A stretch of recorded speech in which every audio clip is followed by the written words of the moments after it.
Hello, people. Good morning, good afternoon, good evening, wherever are you here in this world. Today, I'm gonna show you what I'm cooking. Charan! Look at that. That's roasted pork leftover from Fiesta, and my brother gave that to me. So I just cook it now because that's already very frozen. And guess what I added? Why? What I add that? I have this leftover Pepsi and some of it, I'll just put it there. That's why it has soup. Look at that. And the smell is very good. Smells so good because I added star anise on it.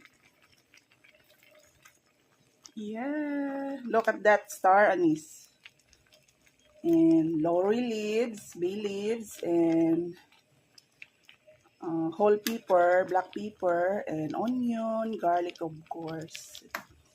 Put a little bit of vinegar in it and soy sauce. That's it. Thank you for watching. Don't forget to click subscribe our channel. God bless people. And it's cooked. Look at that. That's already cooked. So that's ready to eat now, people. Come here and you eat this. This is so yummy.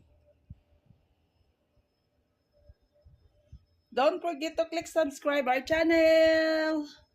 God bless.